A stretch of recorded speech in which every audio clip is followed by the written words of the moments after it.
Қалайсыздар достар, көңіл күйлеріңіз қалай?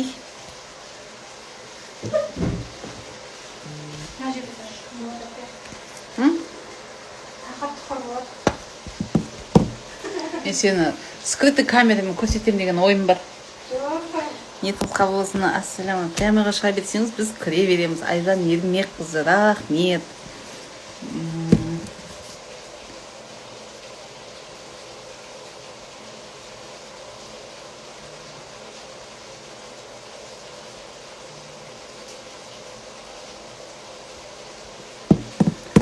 Сәлематсыздар ма? Айнұр Данабек, қалайсың? Қалайсың, көңіл күйің қалай?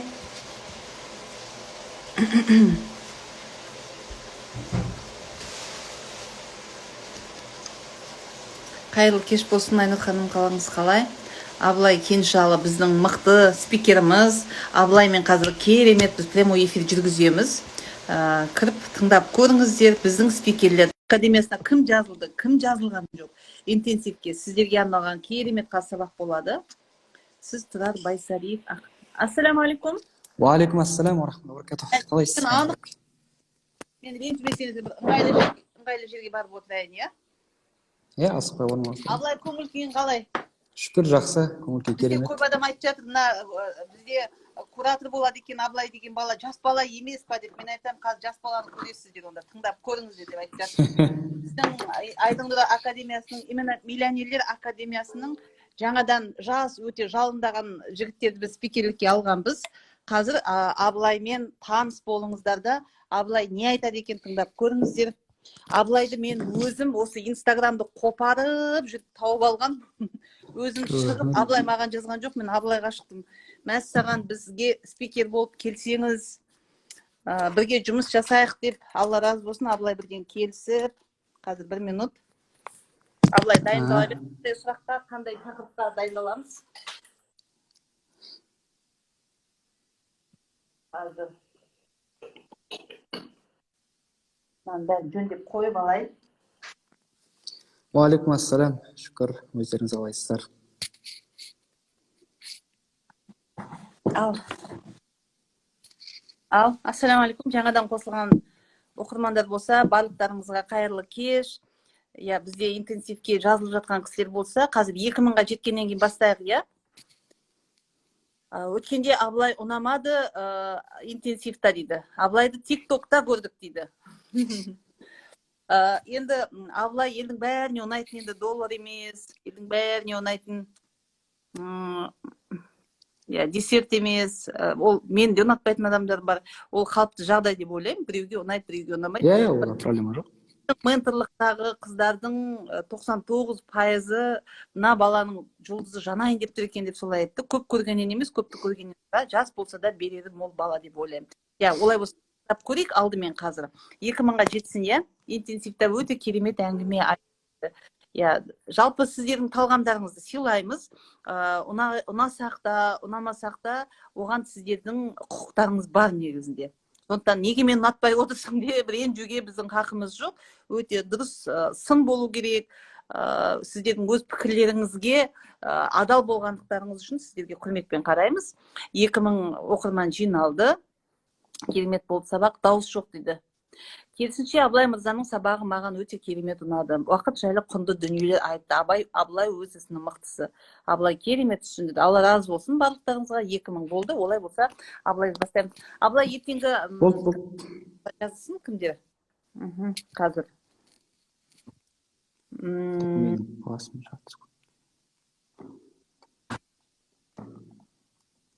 Абылай біздің ертеңгі интенсивтегі, то есть интенсивтегі миллионерлер академиясындағы VIP пакет, стандарт пакеті, про пакеттің барлығында сен сабақ бересің, бұйырса? Бүкілінде сабағым болады. Маған 10 сабақтай болады. Ерекше ұнаған, жалпы мотивациялық, адамға күш беретін, жұмыс жасаңдар, тұрыңдар, қазақтар ояныңдар деген сөз бәрі естіп жүр. Бірақ оны айтқанмен, ояныңдар дегенде будильник сияқты ғой, будильник шырылдағанда бәріміздің тұрғымыз келмейді ғой, ұйықтай түскіміз келеді. Сол сияқты бізде қазір будильник құсап шыр-шыр етіп жатқанымызбен барлығы бірдей оянып жатыр деп айта алмаймыз. Маған мына нәрсені айтшы, Абылай, мен өзім сенің парақшаңнан оқығанда ерекше елең еткен тақырыбым бұл гормондар тақырыбы болды да. жап-жас бала гормондар тақырыбын кеңінен қамтып өткені маған ерекше бір әсер етті. Осы гормондар туралы жалпы не айтасың? Адамның құлшынысына гормон әсер ете ме? Иә, әрине. Ең бірінші, дауысым жақсы естіліп тұр ма? Өте тамаша естіліп тұр. Болды. Гормондар тақырыбын зерттеп жүргенімізге жалпы 3 жылдай уақыт болды. Негізі бұны гормондар тақырыбын қатты зерттегіміз келгеннен емес, бәлки бұл адамның дамуына тікелей қатысты дофамин деген гормонға көбірек көңіл бөлдік та. Жалпы дофамин деген гормон бұл әрбір адамға бір қуаныш беретін немесе бір бақыт гормон деп те айтуға болады. Бірақ енді осы жерде мынандай бір нюанстар бар да. Мысалға біз қарапайым білеміз. Бізге әрбір рахат беретін нәрсенің барлығы дофамин бөледі да. Мысалға не айтсақ болады қарапайым. Кино көру. Шай ішкенді бал қосып жақсы көремін. Иә, оның барлығы да кіреді да. Оның ішінде кино көру бар, ұйықтау бар, тағысын тағы. Әйтеуір адамға уақытша рахат береді. Оның ішінде музыка бар.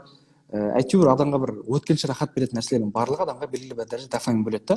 Оның ішінде жаңа зиянды әдеттер де бар да, темекі шегу, тіпті кейбір анашамен қатты бір тәуелді болу деген сияқты нәрселер де бар оның ішінде міндетті түрде. Енді біз бұл гормонды не үшін зерттедік? Өйткені қараңыздар, мынандай бір нәрсе бар да. Егер де біз қарапайым күнделікті өзіміздің гормон нормамызды әрбір өткеншіл ләззаттармен бөле беретін болсақ, мысалға кино қарау, ұйықтау, инстаграмда лента ақтару, тағысын тағы деген сияқты, ондай болатын болса, біз қарапайым өмірдегі әрбір нәрседен ләззат алу азая бастайды екен. Мысалы қарапайым айтатын болсақ, күніге инстаграм, тиктокты ақтарып, соған үйреніп қалып, соған рахат алатын адамға кітап оқу өте қиын болады. Өйткені кітап оған рахат бермейді да. Қарапайым айтатын болсақ, бұл нәрсе кез келген нәрсеге бір қатысты. Енді бұл жерде біз дофамин жайлы толығырақ оқығымыз келсе, оған байланысты бір кітапшада жазып қойған болатынбыз. Телеграм каналда өтіп оқысаңыздар болады. Енді бұған қоса тағы қантты да айтса болады. Әйтеуір адамға рахат беретін нәрсені біз бұны не үшін айтып жатырмыз? Өйткені қараңыздар бауырлар, біз өзіміздің, яғни өмір жолымыздағы жетістікке жету үшін, біз сол жетістіктен әрбір жетістікке баратын жолдардан рахат алуымыз үшін уақытша рахаттардан тыйылу деген философия ғой негізі. Түсінікті ме? Мысалы қарапайым айтатын болсақ, біз кітап оқығаннан, немесе курс тыңдағаннан, лекцияға қатысқаннан, әрбір өзіміздің өмірдегі алатын шынайы жетістіктен ләззат алуымыз үшін біз уақытша әрбір рахат беретін пайдасыз нәрселерден тыйылу керек деген нәрсе. Бұның барлығы дофамин гормоны реттейді. Енді тағы да қосымша бұған қоса не айтсақ болады деп ойланып тұрмын негізі. Бұл айтқанға оңай ғой, дофамин, мысалы үшін уақыт ұйқыдан, инстаграм, мысалы үшін телефон шұқылап жату, сериал қарау деген сияқты дүниелерден құтылу керек деген сөзді айтуға оңай жалпы. Иә. Айтуға негізі мынандай нәрсе бар ғой. Біз бір нәрсені тастағымыз келсе, бізге бір айтады да, окончательно тастау керек, сол кезде бар жетістікке жетесің деген сияқты ғой. Бірақ негізі мынандай одан да әдемірек қағида бар, минусты плюске айналдыру деген. Яғни біз инстаграмды, тиктокты тастап кет деп айтпаймыз, бәлки оның ішіндегі пайдасыз нәрселеріне арылу. Мысалға инстаграмда сізге пайда бермейтін аккаунттардан отписаться ету деген сияқты ғой. Яғни сізге мысалы инстаграм, WhatsApp, TikTok деген сияқты дүниелерді сіз өзіңізге пайда беретін нәрселермен тікелей ауыстыруға болады. Яғни бұны қарапайым тілмен минусты плюске аудару деп айтса да болады екен.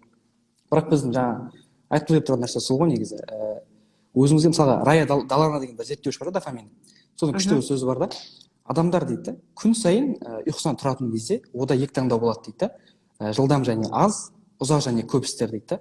Мысалы бұған қарапайым мысал дейді. Жылдам және аз дегенімізде мысалға дейді, сіздің қолыңызда қазір бір 420 мың теңге ақша болатын болса, жылдам және аз рахат дегенімізде сіз дәл сол ақша келесек iPhone сатып аласыз да, iPhone 12 деген сияқты.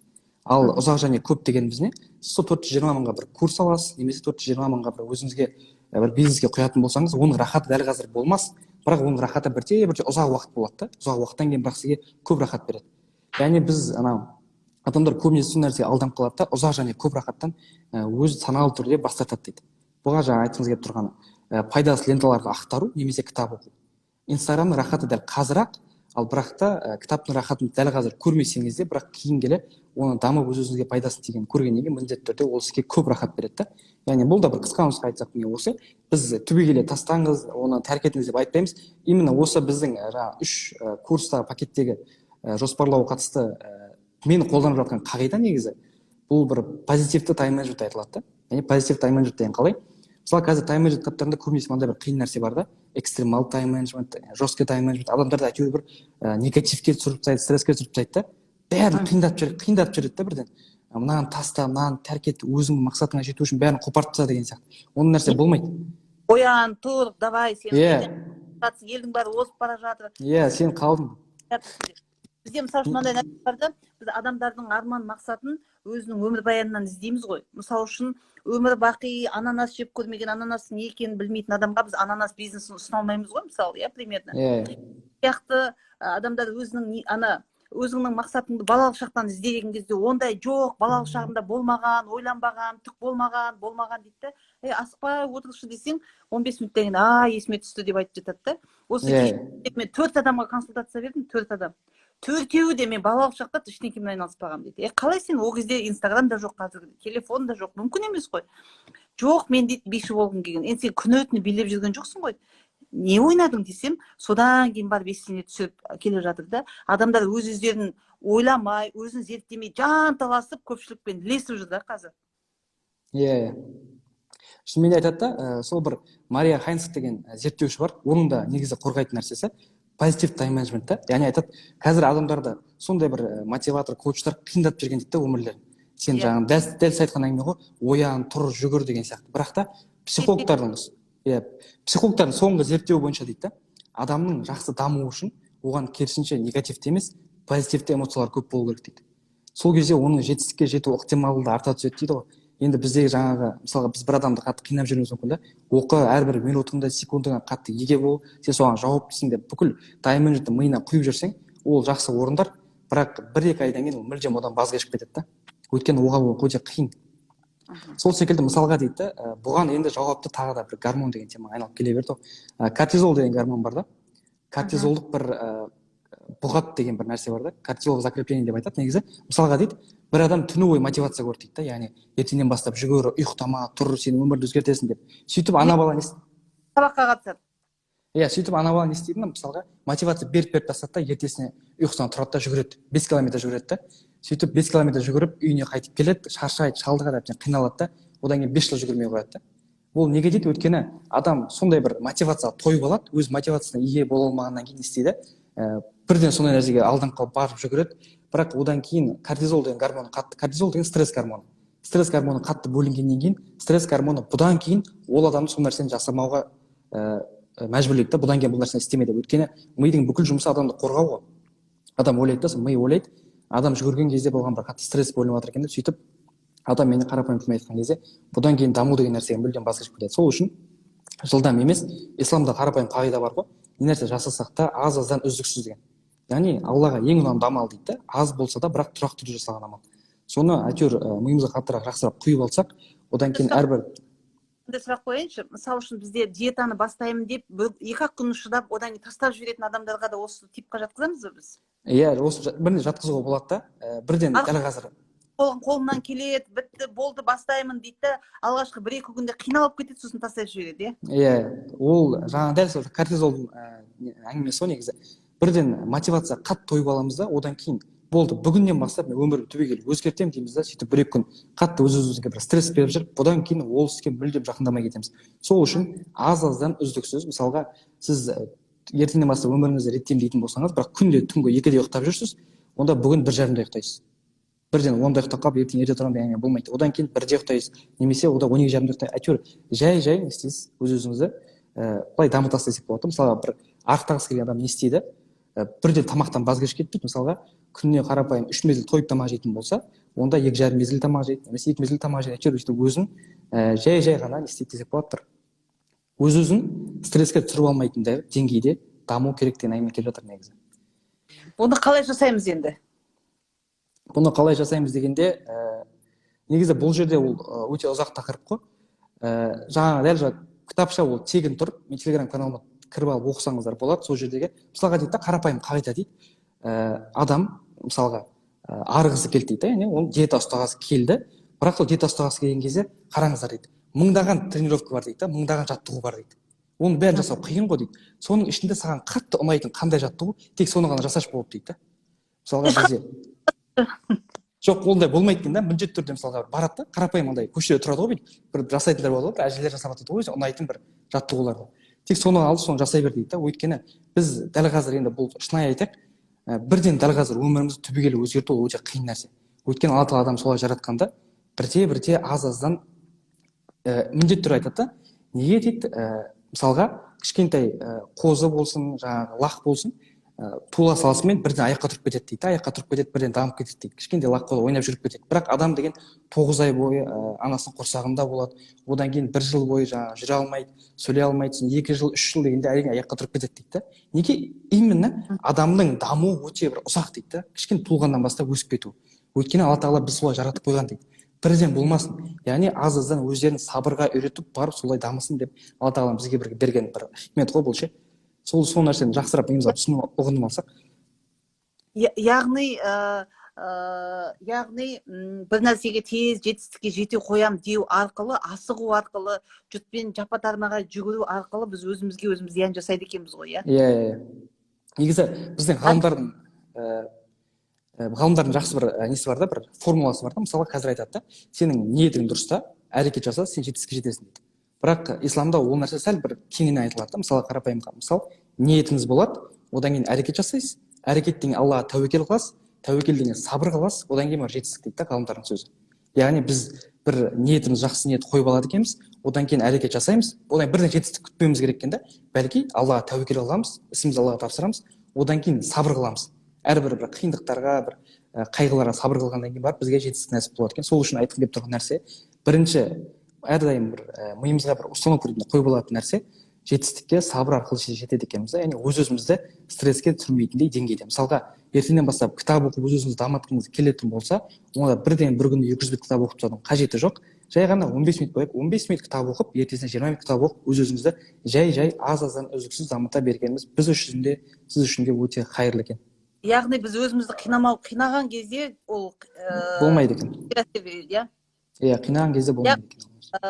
Бізге жаңағы дофамин сияқты бірден көтеріп жіберетін гормондар нежелательный екен ғой. Ол уақытша ғана ләззат береді, иә? Иә, уақытша ләззат береді. Біз сол уақытша нәрседен емес, кейін бізге көп ләззат беретін ұзақ, яғни өзімізге пайдалы нәрселерден ұмтылғанымыз жақсырақ екен да. Мысалға, біз қарапайым қантты айтайықшы. Біз қанттық өнімдерді көп тұтамыз да өте. Не ішсек те қант, жесек те қант, торт болсын, пирогтың барлығы қант қой.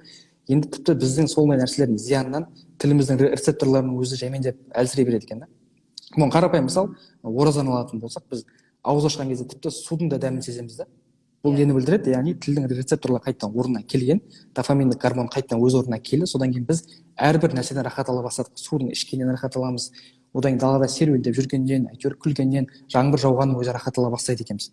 Бұл бір дофаминдік гормон ретке келгеннен кейін біздің уақытша бізге ләззат беретін бүкіл виртуалды ойындар, әйтеуір пайдасыз әңгіме соның барлығынан тыйылып, әйтеуір жай даму деген әңгіменің түркіні ғой негізі. Бұның барлығы толықтай ертең курста айтылады.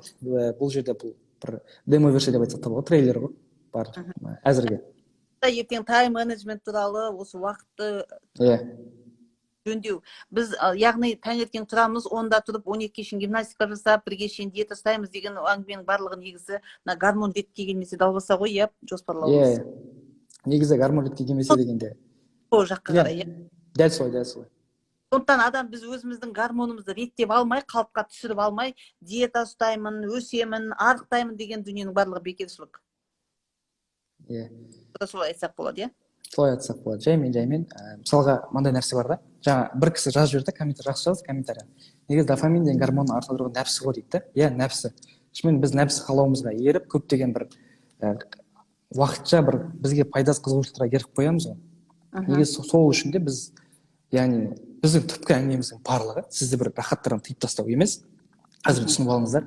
Сізді жай ғана уақытша рахаттардан тыя тұрып, бірақ алдағы үлкен жетістікке жету үшін біз осылайша жасай алады екенбіз. Біз дәл қазір ұйқымызды қандырып, абдуш ұйықтап алып, тойып, тамақ жеп жүріп, бүкіл рахаттарды көріп, одан кейін мен жетістікке жетемін деген әңгіме сәл бір қисынға келмей десек те болады да. Қалайын сосын намаз оқимын деген сияқты ғой. Иә, сондай әңгіме сияқты ғой. Ол нәрсе сәл енді өзіңіз үшін ғой. Дәл қазір енді амал жоқ, біз Алла сөйтіп жаратты. Біз бір амал етсек, сол амалымызда табанды болсақ қана бізге бір нәтиже нәсіп болады екен.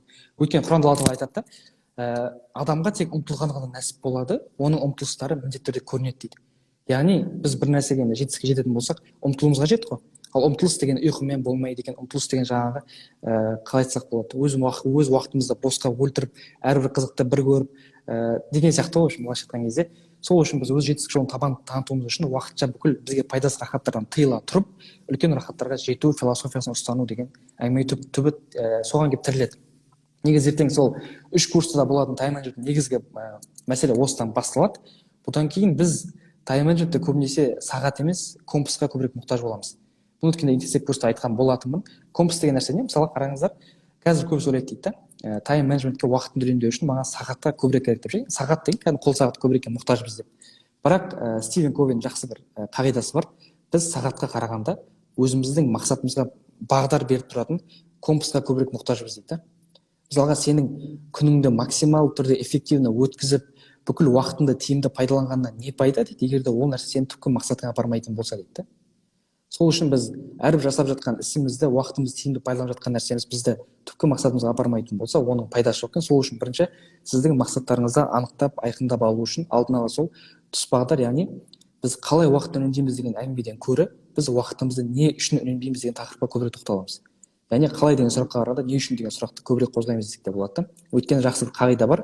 Сен егер де шынайы не үшіннің жауабын таба алсаң, онда саған мыңдаған қалайдың жолы табылады дейді. Сол үшін бірінші шынайы түпкі мақсатымызды тауып алсақ болған екен. Маған мынандай сұрақ, Абылай, мысалы үшін көп ашуланатын, өзінің бала шағасын көп ұрсатын, ұратын көптеген бізде қыз келіншектер қазір енді өзі мынау бүкіл әлем, жер планетасы сондай бір неврозный бір неде тұр ғой, қазір байқасаңыз, қазіргі кезде ажырасу өте көп та. Өткенде тіпті бір қыз айтты, разводқа жаңағы не беріп қойдық дейді, заявление жазып едік дейді. Енді неғып ажыратпай жатыр, уже бір айдан асып кетті ғой. Очередьтің көптігінен дейді, бізге орын жетпей жатыр дейді. Мысалы, сол сияқты ажырасу өте көп. Қазіргі ауру сырқау өте көп. Осындай адамдардың көп ашулануына, көп өмірдегі неврозный состояниеға түсіп кетуіне гормондардың қатысы бар ма? Негізі қатысы бар. Мен соған байланысты жазған бір бұрын жазған бар еді. Мысалға дейді, біздің енді сіздер, біздің әке-шешелеріміз айтады да, біз аптасына бір рет болатын нупаға дейді асығып күтетін едік дейді. Мультфильм ғой енді. Нупаға дейді асығып күтеміз, соны көргеннен кейін бір күшті бір рахаттанып қалатын едік дейді. Бір апта бойы соның әсеріне бөлініп рахаттанып жүреміз. Тіпті бізге бұрын шоколад, конфет деген нәрсе болған жоқ дейді. Яғни ауылдан, қаладан әжеміз бізге конфет әкелсе, соның дәмі аузымызда бір ай бойы жүреді деген әңгімелер бар ғой, үлкен кісілер айтады. Яғни дейді да, бұрынғы кішкентай балалар, бұрынғы жас балалар, оларға бір рахат, дофамин гормоны шамадан тыс көп болмаған еді дейді. Яғни әрқайсысы өзінің нормасын алды да, өмірден ләззат алып, барлығы қуанып жүрді дейді. Бірақ қазіргі кезде байқайсыздар ма дейді, неге кішкентай балалардың көбісі ашушаң дейді. Ашулана береді, өмір вечно недовольны дейді да. Неге дейтін болсақ, балалар өте көп очки тағу, ашулану деген сияқты. Қазір білесіз, балалар психолог деген мамандық жоқ еді ғой. Дұрыс айтасыз. Үшін балалар психолог екі аяқ алып жүре алмайсың, қарап отырсаңыз. Соны айтады да, енді оның басты себебі дейді, қазіргі балаларда барлығы қолжетімді дейді. Яғни қолжетімділік деген нәрсе адамды бір құртып тынады десек те болады да. Яғни оны көремін десе мультфильмі қол астында, жейтін шоколады дәл қасында тұр, барлығын жейді. Өмірден былайша айтқан кезде кішкентай баланың өзі өмірден рахат ала алмай жатыр. Сөйтіп не істейді, нервный болады, әйтеуір бір өмірден стресске түсіп кетеді кішкентай баланың өзі. Бұған күндерді қарапайым мысалы күндер келтірсек болады да. Бір қалай айтсақ болады, наркотикке тәуелді бір адам бар да. Ол ешқашанда бақытты болмайды. Өйткені неге? Оған ешнәрсе рахат бере алмайды да бұрынғыдай. Ол бір көрді, екінші рет көрді, үшінші, төртіншіден кейін, яғни бұл невротик болып кетеді ғой, жаңа айтқан сияқты. Өйткені оған қарапайым өмір рахат бере алмайды. Өйткені өз-өзінің тағдырын, яғни өзінің миын, өзінің гормондарын уақытша ләззат бергіш сондай бір азғын нәрселермен құртып қойғаннан кейін, онда басқа шанс жоқ та. Сөйтіп өз-өзін құртып жүрді. Сол секілді қазір енді көбінесе соған гормондарға тікелей қатысты сияқты деп ойлаймын өз басым негізі. Бізді, яғни қалай айтсақ болады, Алла тағала біз Рамазан айын берді ғой, жылына бір рет. Сол бізге берген үлкен бір сый да. Біздің дофамин гормонымызды қайтадан ретке келтіруіміз. Өйткені біз Рамазан айында артықсыз сөйлемеуіміз керек, уақытымызды босқа өткізбеуіміз керек, артық тамақ жемейміз деген сияқты ғой. Бізге бүкіл уақытша дұрыс, яғни халал нәрселердің өзін тыйып тастаймыз да. Не үшін? Біздің қайтадан өзіміздің гормондарымызды ретке келтіру үшін деген әңгіме ғой. Неге сондай нәрсе? Мысалы үшін қазір байқайсың ба, Абылай, құмар ойындарын ойнау деген өте көп белең алып кеткен. Байқалып жүр. Құмар ойнайды, көремін, құмар ойнайды деп айтып жатады. Осы құмар ойнаушыларға гормонның қандай қатысы бар, қаншалықты? Құмар ойын болған кезде негізі ол өте бір қиын қиын сұрақ екен. Өйткені бұл шын айтсақ қазіргі кезде көптеген жастар, үлкен кісілердің өзі сол нәрсемен қатты бір шұғылданып кетті ғой. Енді бұл жаңағы Рая Даланың қағидасы ғой. Адамдар жылдам және аз рахатты артығырақ көреді дейді. Дәл қазір болса, дәл қазір сол нәрсені ұтсам, сосын рахат көрсем деп. Тіпті оны ұтпаса да, ми оны күттіруге мұрша береді дейді оны. Яғни қазір жеңбесең, ертең жеңесің, арғы күні жеңесің деген сияқты. Енді бұл жерде тек қана гормоннан бөлек, бұл жерде нәпсі қалау деген нәрсе де бар. Енді бір өте қиын сұрақ екен. Бұған арнайы бір пост жазып, бір мақала жарияламаса, бүкіл дайындықпен, өйткені бұл ставка деген нәрсемен бізде көптеген таныстарымыз осы нәрсемен қатты ауырып қалғанда, біз барынша айтамыз, бұл нәрсе болмайды, бұл нәрсе дінімізде тыйым салған, бұл нәрсе харам деген сияқты. Бірақ сонда да жылдам ақша тапсам, жылдам байып кетсем деген нәрселер адамды құртып тынады да түбінде. Бірақ біз солай, бізде мысалы айтып кеттік қой қайдана, біз бір жетістікке жеткіміз келетін болса, онда біз міндетті түрде амалын жасауымыз керек екен деп. Бірақ та жаңағындай адамдар жай ғана бір амал жасамай жетістікке жетсем екен деген нәрсенің құрбаны ғой енді. Біздің мақсатымыз барынша солай жеткізу енді. Алдағы уақытта көрерміз. Былай, мысалы үшін мына гормонға байланысты мынандай сұрақ қояйыншы. Гормон адамның жасына қаншалықты әсер етеді? Мысалы үшін бізде жасым 45-ке келді, жасым 55-ке келді, оқиын ба, оқымайын ба, керек па, керек емес па, болды, асарым жасадым деп 50-ден кейін өз-өзін тастап қоятын адамдар өте көп. Негізі өз басым ол нәрсе дұрыс емес екен, негізі ол кісінің өздері де біледі жалпы. Өйткені хадистер бар ғой, ілім алу, даму деген нәрсе, бұл тал бесіктен жер бесікке дейін болады. Яғни туылған шақтан бастап қартайған шаққа дейін болады. Яғни бұл жерден үлкен кісілерге қандай ақыл айту керек екенін мен енді біле алмадым. Бірақ та негізі бұл нәрсе дұрыс емес, өйткені қарапайым айтады да, егер де сізге Алла тағала дәл қазір сондай бір нәрсені нәсіп еткен болатын болса, жасыңыз 40-та бола ма, 50-де бола ма, 60-та бола ма, онда Алла тағала сізге сол нәрсені беруді сол жылы қайырлы қылған да. Яғни Алла тағала сізге дәл қазір беріп, сізге ең қайырлы уақыт осы уақыт екенін білдіріп тұрғандай да бір. Мысалға, сіз дәл сол айтады, мысалы менің уақытым өтіп кетті, кезінде ақша табатын болсам бір 30 жастан бастап табар едім ғой деген сияқты. Бәлкім сізде ол жаста табу бір қайырсыз болған шығар. Бәлкім өзіңізге игілігіңізге пайдаланбайтын болғаннан кейін Алла тағала сізге сол мүмкіндікті 50 жаста беруі мүмкін, 60 жаста беруі мүмкін деген сияқты әңгіме ғой. Негізі Алла тағаланың Андай баяғыда менімен бірге бастаған қыздардың барлығы миллионер болып кетіпті, сол кезде кетіп қалғаныма өкінем. Баяғыда соны ешкім тыңдамай істеуім керек еді, соған өкінем. Сол кезде күйеуім жібермей қалып кетіп едім. Елден қалып бара жатқандай өзін сезіну. Негізі бұған бір күшті хадис бар да, бұл бүкіл сұрақтардың бір ақ хадис жауады да. Пайғамбар бір хадис айтады, өзіңе пайдалыға ұмтыл, әрі әлсіреме дейді, Алладан көмек сұра дейді. Содан кейін, егер мен бүйтсем былай болар еді, бүйтсем былай болар деген сөздер айтпа деген хадис бар да, тікелей. Өйткені егер деген сөз шайтанның сізді азғыратын амал есіктерін ашып қояды дейді. Яғни кезінде бүйткен кезде былай болып кетер еді, сол адамдармен бүйтіп жасаған кезде былай болар еді деген сөздеріңіз өзі бұл налу болып табылады да. Бұл нәрсені айтуға дініміз тыйым салған. Яғни Алла тағала сізге сол кезде бермеуді қаласа, онда сол нәрсе сіз үшін қайырлы болған. Оған бір уайымда өкініп қажет жоқ. Сізге дәл қазір сондай мүмкіндікті қайтадан беріп тұрғаннан кейін, дәл қазір сіздің енді өзіңіздің қабілеттеріңіз 100% пайдаланатын уақыт қой. Сол үшін бұрынғы істерге өкіну ешқандай пайдасы жоқ. Омар Хайямның жақсы бір сөзі бар ғой. Қазіргі уайым ол ертеңгі мәселені шешпейді, жай ғана бүгінгі мазамен уақыт алады дейді. Сол үшін бұрынғы өткен іске өкінбей, хадисте келгенде өзіңізге пайда беретін іске дәл қазірден ұмтыла беріңіздер. Жас ерекшелігіне қарамай деп. Абылай, қазір миллионерлер академиясын құрып жатырмыз деп айтып жатырмыз, иә. Осы жерде көп адамның сұрағы тұрады, ой, миллионер деген болу оңай дейсің ба, ол Алла берсе боласың, бермесе болмайсың дейді. Әлбетте Алла берсе болады, біз Аллахтың бермеген ризығын біз бере алмаймыз, иә. Бірақ енді адамдардың бизнеста аяққа тұрып кетуіне, немесе ақша табуына ықпал етуге болады дегенге сенесің ба? Былай айтсақ болады да, мысалы бір кісі айтуы мүмкін да, біздің бай болуымыз, тағдырымызда бәрі жазылып қойған деген сияқты ше. Енді қарапайым біздің сенімізде бар да, Алла тағала сізге бір нәрсені істесін деп тағдыр жазып қойған жоқ, бәлки сол нәрсені істейді деп жазып қойды, өзінің білімімен, ілімімен. Яғни сіздің дәл қазір кейін кім болатыныңызды сіз дәл қазір өзіңіздің таңдауыңызбен шешесіз ғой. Алла тағала сізді осындай істерге жасай деп тағдырын жазып қояды. Сізді бір нәрсеге мәжбүрлемейді деген сөз ғой. Сол үшін де біз енді мысалға қарапайым айтады да, ризық туралы кітаптарда былай келтіреді. Алла тағала әркімге белгілі бір деңгейде ризықтарын беріп қойған дейді да. Бірақ ол адам амал жасасын, жасамасын, сол ризықты адамдарға бәріне теңге бөліп қойған. Егер де сен сол Алла тағала берген ризықтан көбірек алғың келетін болса, онда көбірек әрекет жасауың қажет. Сондай бір қағида бар да, анық. Енді мысалға Құранда бір күшті аят келеді да. Алла тағала арабшасынан бастайыншы. وَمَا مِنْ دَابَّةٍ فِي الْأَرْضِ إِلَّا عَلَى اللَّهِ رِزْقُهَا деген аят бар. Жер бетінде әрбір дәббаға алла тағала ризқын бөліп қойған дейді да. Бірақ енді осы жерде дәбба деген сөздің аудармасы не деген кезде, дәбба деген жер бетінде былай жыбыр жыбыр етіп жүретін жаратылысы дәбба деп айтады да. Яғни сол жерде Құранның аятының түсіндірмесі, яғни әрбір жердегі жыбырлап тіршілік әрекет жасап жүрген адамға алла тағала өзінің ризқын береді деген сөз. Яғни қол қусырып қарап отырған немесе басқа деген сияқты.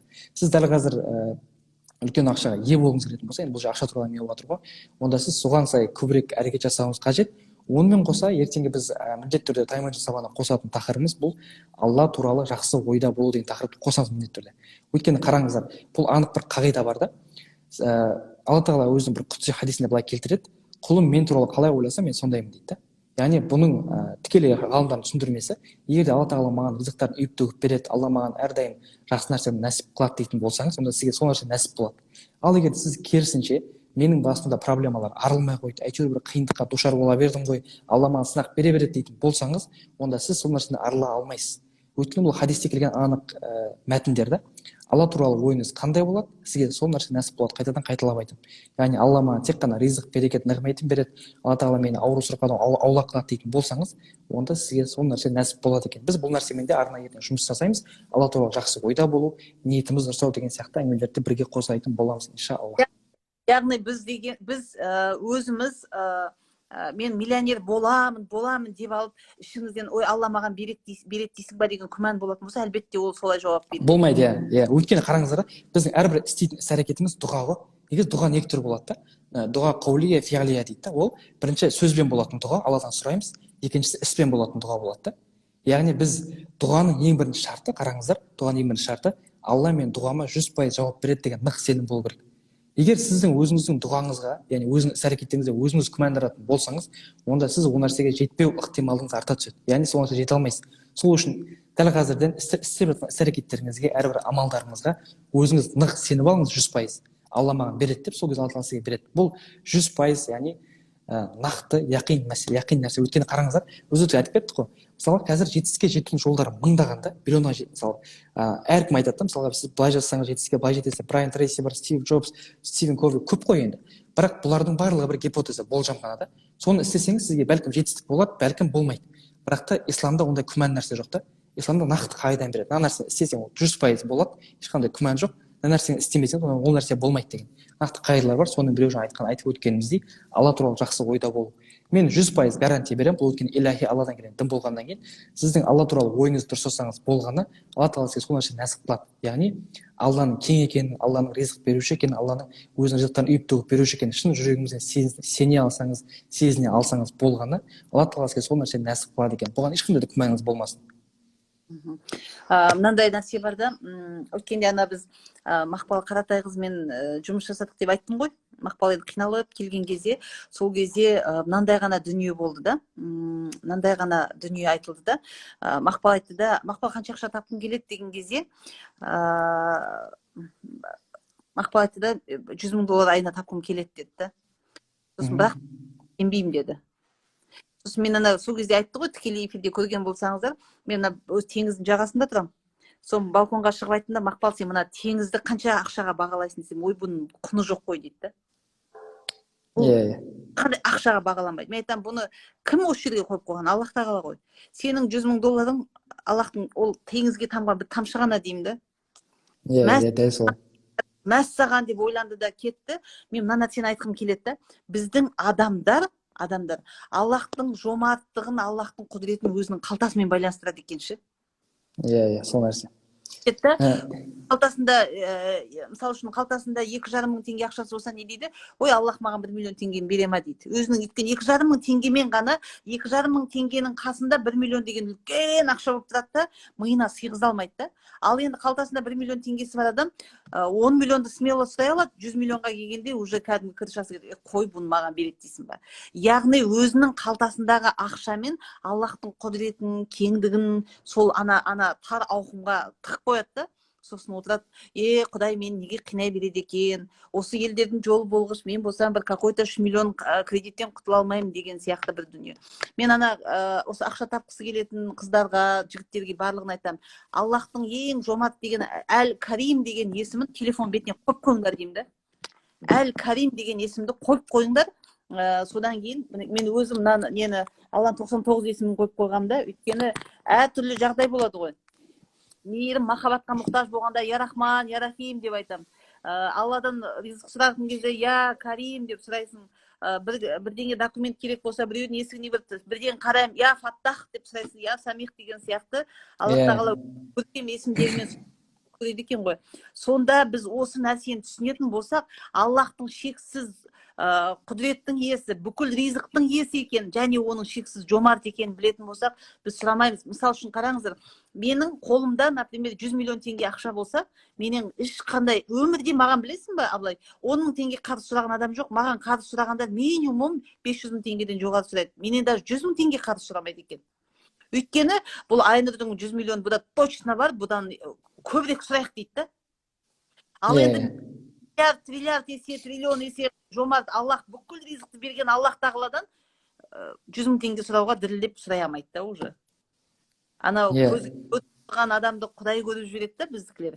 Сөйтеді да сол адамның деңгейіне, өзінің мүмкіндігіне байланысты ойлайды, Аллах тағала да осы маңайда бір осындай бір аз-маз ақша беріп жүрген бір сияқты көреді.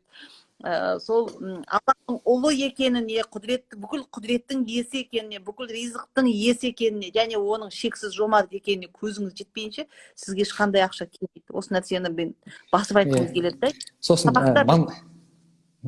сосын мынандай бір күшті қағида бар да, мысалы қараңыздар, біз ризық деген кезде тек қана ақшаны түсінеміз ғой негізі, байлық, билік деген сияқты, мал мүлік деген сияқты, бірақ та ризық деген нәрсеге адамға әрбір пайда беретін нәрсе кіреді да. Оған жаңағы денсаулығының мықты болуы, отбасының аман болуы, деннің сау болуы, әрбір миына келген жақсы бір идеяның, бұның барлығы Алла тағаланың берген ризығы да. Мысалы қарайтын болсаңыз, сіз өзіңіздің көзіңізді қанша теңгеге бағалауыңыз мүмкін да. Мысалы көзімді осындай теңге ойып аламын дейтін болсаңыз, сіз оны 1 триллион ақшаға да бермейсіз. Өйткені оның құндылығы өте жоғары екенін білесіз да. Яғни Алла тағала сізге сондай көзді бергеннен кейін, осындай денсаулық бергеннен кейін, онда қалай сізге бір қайдағы бір 100 миллион теңгені, бір 1 миллиард теңгені бермейді деп ойлау, ол Алла тағаланың бір құдіретіне бір шәк келтіру сияқты, шәк келтірумен тең болады да. Сол үшін айтқымыз келетін нәрсе негізі Құранда айтады да, Алла тағала 90 жерде өзінің ризығын үйіп төгіп беретінін айтқан дейді, бір ғана жерде шайтан сендерді кедейлікпен қорқытады деген аят бар да.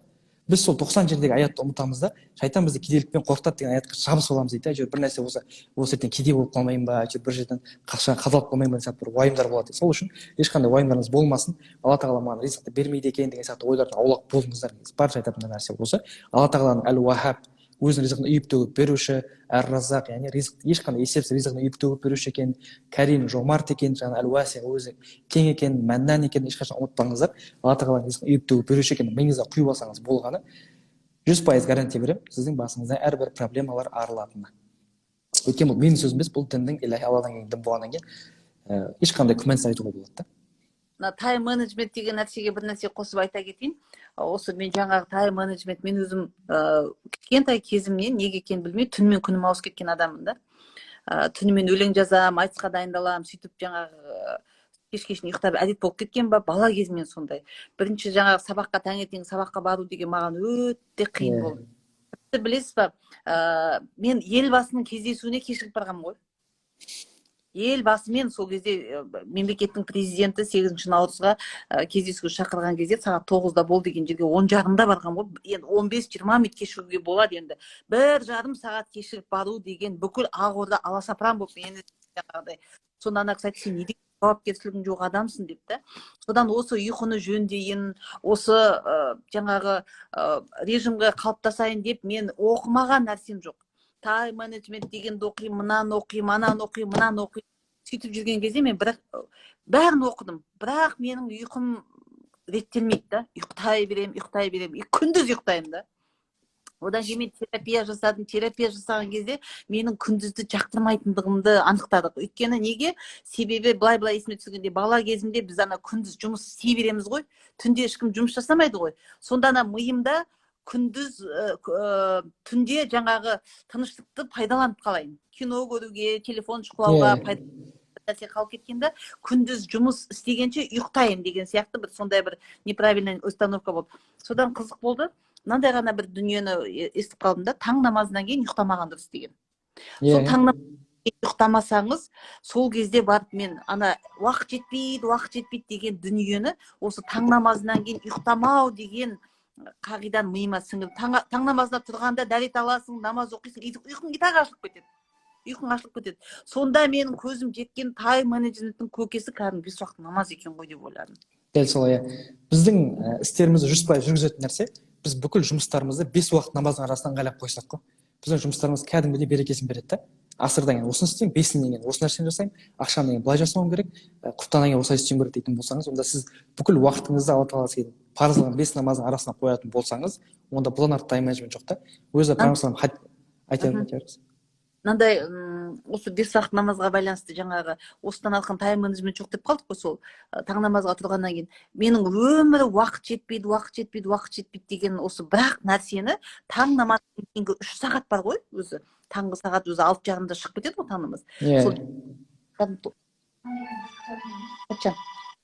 10-11-ге шейін бүгін целый день істейтін жұмысты сол жерде бітіріп тастауға болатынына көзім жетті ғой. Мына таңғы уақыттың берекелілігі, соны істеп тастап түстен кейін хоть кешке шейін ұйықтасаң да болады екен, соны білдім да.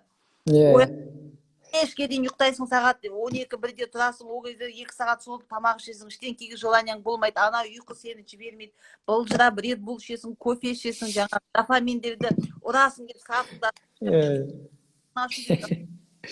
Намаздан кейін 3 сағат уақытыңызды жаңа гимнастикаға да жетеді екен сіздің, бір мезгіл растяжка жасасаң да жетеді, кітап оқысаң да берекелі, миыңа керемет қонады екен. Бұрын мен ойлайтынмын, мына ұйқысы қанбаған балалар таң азанмен мектепке апарған деген не пәле, мынау ұйқысы қанып оқымай ма, кім қинайды деп. Сөйтсем бұның өзінің бір несі бар екен ғой, мүмкіндігі.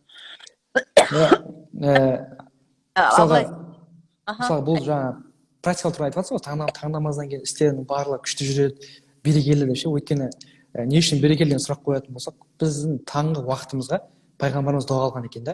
Аллахым, менің үмметім таңғы уақытын берекелі қыл деп. Біз сол пайғамбарымыздың дұғасының шарапатымен біздің таңғы уақыттарымыз барлығы берекелі өтеді.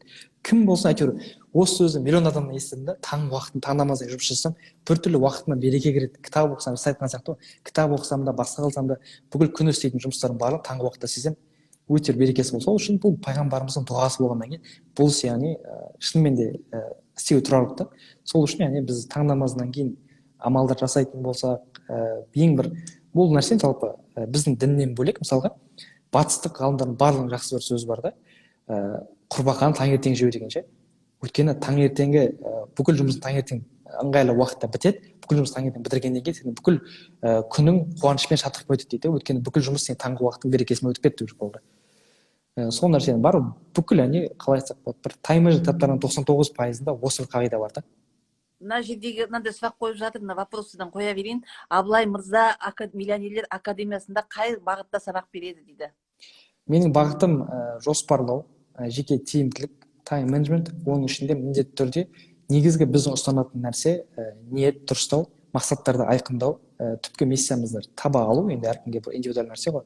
Одан кейін соған бағытқа қарай біздің ұстанатын нәрсеміз ислами тайм менеджмент деп айтсақ жақсырақ кетеді. Яғни ислами тайм менеджмент, өзіміз істеріміз дұрыстау. Бизнес академияда кураторлар беріле ме? Иә, сіздерге бизнес тренерлер беріледі, трекерлер, ол кісілер сіздердің бизнестарыңызды толық разбор жасап, сіздерге бағыт-бағдар беретін болады. Барлық стандарт пакет, барлықтарыңызға кураторлар беріледі.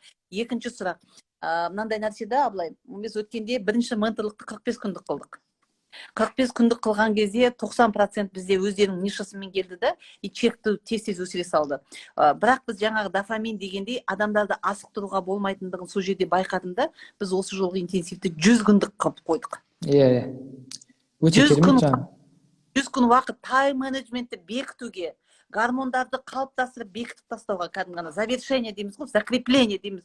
Осыған 100 күн уақыт негізі. Өткенде мен бір әдет қалыптастыруға байланысты бір кеңесетін бір адам бар. Сол кісі айтады да, бұрын дейді да, 21 ғасырға дейін сен 21 күн бір нәрсені істейтін болсаң, әдет қалыптасып қалады деген бір қағида бар еді дейді.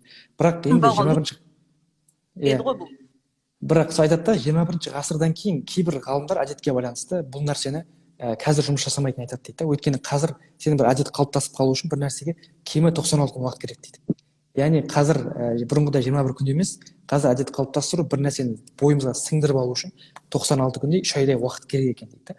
Шынымен де бұл нәрсенің пайдасы өте көбірек болатынына сендім, өйткені 3 ай 100 күн бойы бір темпті ұстап отыру өте керемет нәрсе. Миллион академиясына тіркелемін бұйырса, сабақ қашан басталады, неше ай оқимыз? 100 күн оқисыздар. Достар, Миллионер академиясының сабағын біз мына қазір Айдың онлайн парақшасында реклама жүріп жатыр. 1000 теңгеге түпсана сабағын қойып қойдық. Түпсана және байлық. Яғни ақша табудың алғы шарттары, адамның ойының бағытталуы, жаңағы ой мәселесіне келдік қой біз. Адамның ойындағы тазалық, адамның ойындағы жүйелілік, сенімділік бұл адамға өте қатты әсер береді. 1000 жерден сіздің бизнесіңіз болсын, ойыңызда бардақ болып жататын болса, оған ешкім көмектесе алмайды. Сондықтан мынаның барлығын реттеп, жинақтастырудың маңыздылығы туралы біз 1000 теңгелік сабақ қойып қойдық та, осы сабақтан кейін бастаймыз деп. 20-шы күні басталады сабақ. 26-27 желтоқсанда бізде Алматыда өткендегідей интенсив болады. Бұл жолғы интенсив одан 2 есе ауқымды болады. Өткендегінің өзі бұрын соңды Қазақстанда болмаған деп мен толық айта аламын. Біз 2019 жылы Алматы қаласында 8700 адамға стадионда мен жалғыз қазақша тренинг өткізген жалғыз адаммын. 8700 адамға өткіздік. Қазіргі шығып жатқан нәтижелердің барлығы сол сабақтан келе жатқандар. Bir күнде ешкім миллионер болып жатқан жоқ. Содан бері дайындықпен әйтеуір алып келе жатырмыз. Енді 25-26 желтоқсандағы интенсив бұдан 2 есе ауқымды болады. 100 адам кіретін болады. Оның билеті де арзан болмайды. Әрине, осы уақытқа дейін уже 10 шақты билет сатылып кетті, қызығын айтайын сізге. Енді абылай мына нәрсені айтайықшы. Миллионерлердің ортасында болу, ол атмосфераны сезіну адамға не үшін керек? Жалпы керек па, керек емес па ол дүние? Ол дүние негізі орта деген нәрсе керек қой бәрібір. Онсыз болмайды да. Қарапайым нәрсе, бір жақсы оқиға келтіреді. Ибн Зубайр деген бір ғалымға бір адам келеді. Неге сен әрдайым жалғыз жүресің дейді да. Былай деп айтады. Жаман ортаға қарағанда жалғыз жүрген қайырлырақ дейді да. Ал жақсы ортаға жалғыз жүргенге қарағанда жақсы ортамен бірге болған қайырлырақ дейді. Мен әзірге жақсы орта өзіме таппадым, содан кейін амал жоқ, жалғыз жүруге мұқтажмын дейді. Яғни түпкі әңгіме жақсы орта болатын болса, ол өте үлкен Алланың берген ризқы ғой, негізі жақсы ортаның өзі. Сол үшін өзім жеке дамимын, жалғыз өзім дамимын деген нәрсені ойдан шығарып тастаңыздар. Міндетті түрде қасыңызда бірге дамитын орта керек, өйткені орта сіз алға қарай сүйреп алып шығады. Бұл нәрсе яғни барлығы дәлелдеп тастаған нәрсе ғой. Өте керемет. Тем более қазіргі заманда біз неге екенін білмейміз, қоғамның пікіріне, айналамыздың пікіріне қатты тәуелдіміз, иә. Мысалы үшін бір нәрсеге кірейік десек, бір бизнесті бастайық десек, өзімізге өзіміз сенімді бола тұра сұраймыз, істеймін ба, істемеймін ба, қалай ойлайсыз? Маған келгендегі сұрақтардың 90% Айнұр апай не істеймін дейді. Не істейтінін мен білмеймін ғой, сен қолыңнан не келеді? Қолыңнан не келеді? Десе мен қолымнан, мысалы үшін мен шаш кесе аламын, жақсы прическа жасай аламын. Мен соны неге істемейсің? Соны сізден бір ауыз сұрап алайын деп едім, оны істесем мен миллионер боламын ба дейді. Яғни біз өз миымызды жұмыс еткіміз келмейді да, біреудің жаңағы менің қалай еді, қазақтың сөзі бар ғой, сенің атың жүре тұрсын, менің атым тұра тұрсын деген сияқты өз миымызды сатып, біреудің миын пайдаланғымыз келіп тұрады да. Негізі бір сөз оққан едім да. Адамдар не үшін кітап оқиды дейді. Негізі бүкіл адамдардың миы шамамен бірдей жұмыс істейді деп айтса болады да. Барлығы не нәрсені дұрыс, не нәрсені бұрыс екенін біледі. Ана әрекет жасасам мен жетістікке жетемін, жасамасам жетістікке жетпеймін. Барлығы бірдей ойлайды да. Осы жерде жақсы бір инсайт, дәл осы сөзің аузында. Мынандай нәрсе айтайын, мидың құрылымы бірдей, адамның бәрінің миы бірдей. Яғни әлем бойынша байлықтан бірінші орында тұрған Безостың миы мен біздің Мойынқұмда отырған Сәрсенбектің миы бірдей. Солай ғой? Бірдей. Немесе мысалы үшін Американы бағындырған әр бизнесмен, әр президент Дональд Трампқа берілген уақытпен сол жақта отырған Жұмабайға берілген уақыт бірдей. Солай ғой? Бірдей. Дәл солай. Мысалы үшін Москвада қазір ең бай әйел Татьяна Бакальчукқа берілген мүмкіндікпен Қызылордада отырған Айжамалдың мүмкіндігі бірдей ғой? Бірдей. Тіпті Айжамал мүмкіндігі көбірек. Басқа планетадан келіп жатқан жоқ. Солай емес пе? Дәл солай. Олай болса не адамдар, абылай саған сұрақ, біздің қазақ қоғамы сондай мықты адамдарды неге, мысалы үшін бізде қазір кім келіп дейсің десе, не деп айтады? Қайрат Нұртас айтады, Төреғали дейді, жаңағы Мейрамбек Беспаев деуі мүмкін, немесе енді кәсіп жағынан десе кім асып кеткенде жаңағы Қуаныш Шонбай деуі мүмкін да, көзі көріп жүрген Марғұлан ағамызды айтуы мүмкін. Ал енді неге сен одан әлемдік уровеньға жетпейсің деген кезде не дейді? Қой, олар байлар ғой дейді. Яғни біздің қазақтың қоғамында түсінігінде байлар басқа бір жинап бір планетада жеке Марста тұрып жатқан сияқты бір түсінік бар да.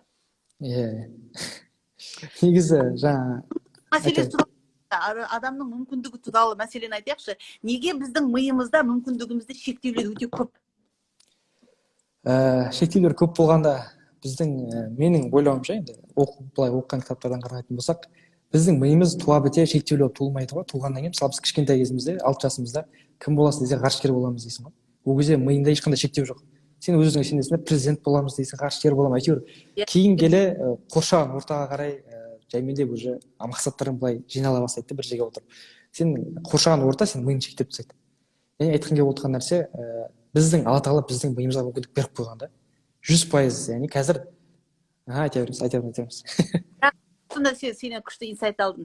Яғни біздің қоршаған орта, біздің жаңағы ағамыздың өмір бақи қарыздан құтыла алмауы, көршіміздің өмір бақи тек қана трактор айдап жүруі, немесе құдамыздың байып келе жатып банкрот болып қалуы біздің миымызды шектеп тастайды, иә? Яғни сен миыңда жаңағыдай басқа миллионерлердей бола аламын деген шектеу болмау үшін, сен сондай миында шектеуі жоқ адамдармен жүру керексің деген сөз айтсақ болады ғой.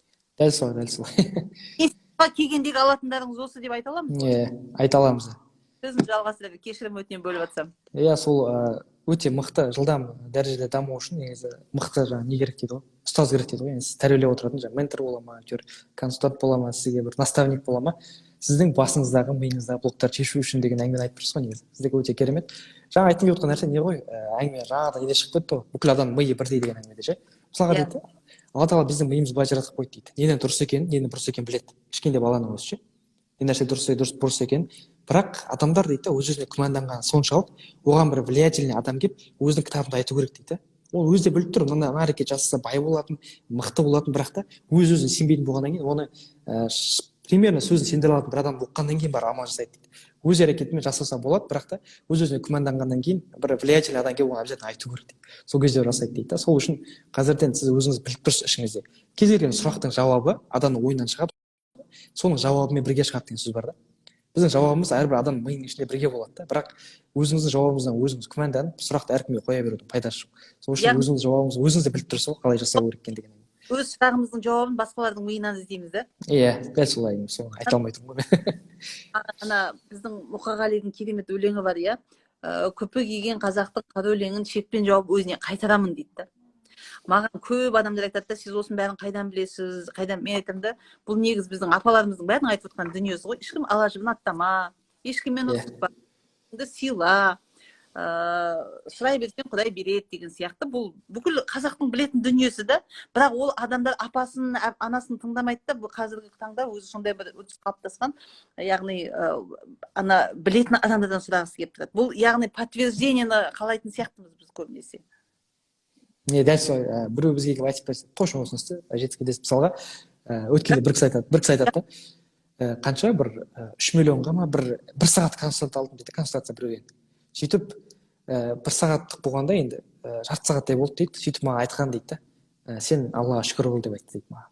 Аллаға болғанда енді шүкір қыл деп айтты дейді, болды ше. Шүкір қыл екен, мен де білемін ғой дейді, бәрі біледі ғой, бірақ неге?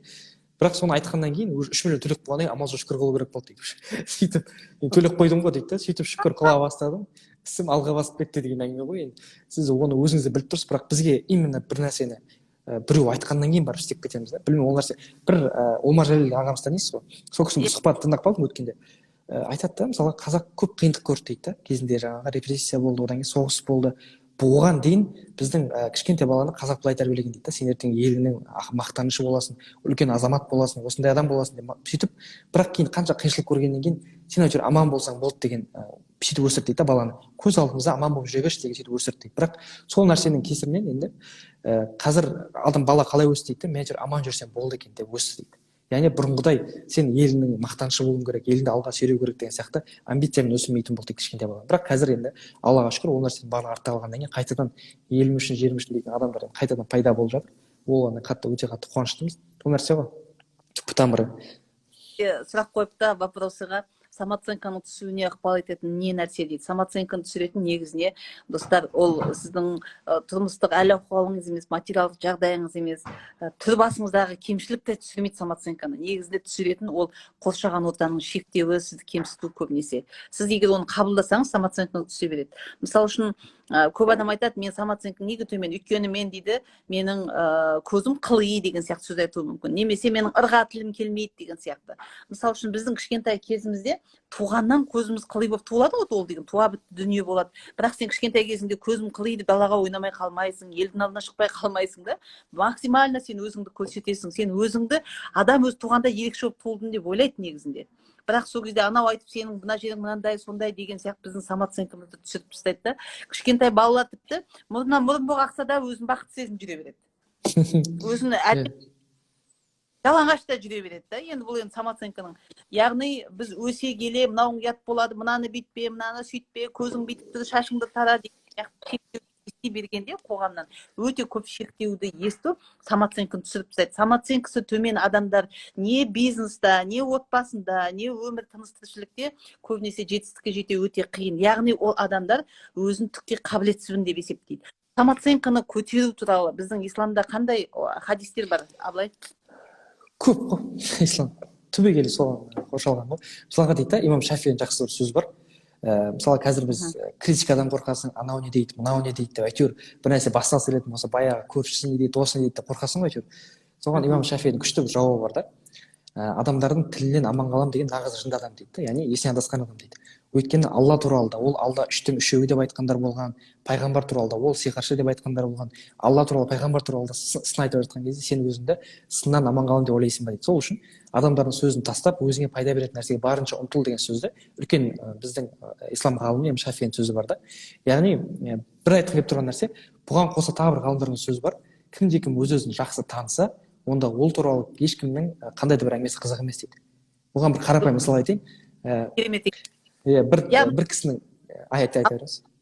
Самооценканың түсуі деген адамның өзін жақсы танымау екен ғой, иә? Өз-өзін жақсы танымау. Өйткені бір бизнес тренердің лекциясын таққан курсын былай дейді да, қарапайым көзбен көрген кезде бір қызды тұрғызады да, мен сені 3 күннен бері байқап жүрмін, бір жауапкершілігің жоқ, есте сақтау қабілетің нашар, бір әйтеуір дамығысы келмейтін жалқау біреу екенсің дейді. Ана қыз жылатып жүреді тұрған жерінен. Қыз жылап қалады соған. Бірақ онымен қоса сені жылауық па десең, сенің шашыңның түсі қызыл екеніне одан сайын жыным келіп тұр дейді да. Ана қыз күліп жүреді керісінше. Менің шашым түсі қызыл емес қой, қара ғой дейді да. Онда сен басында онда неге сен жыладың дейді да, сен туралы әңгіме айтқан кезде дейді. Онда өзінің шашының түсі қызыл емес екенін біліп тұрғаннан кейін оған әсер еткен жоқ, керісінше күліп жүрді.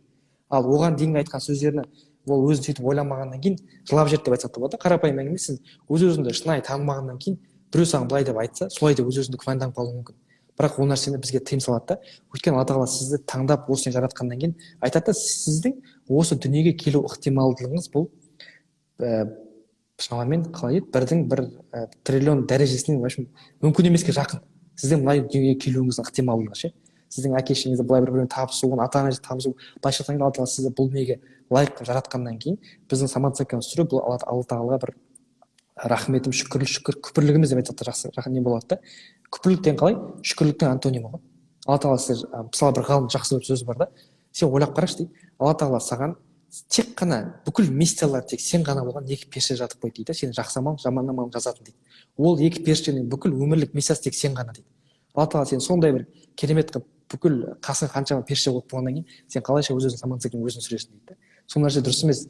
Алла тағала сізді осындай бір керемет карим ғой, яғни айтады ғой, адамды өте бір керемет келбетте жараттық дегеннен кейін сіздің өз-өзіңіз дәрежеңіз, өз-өзіңіз түсіру бұл күнә болып табылады. Сол үшін самооценкаңызды түсірмеңіздер, ешкімнің сөзіне мән бермеңіздер, әйтеуір өз-өзіңіз жақсы танысаңыз болған.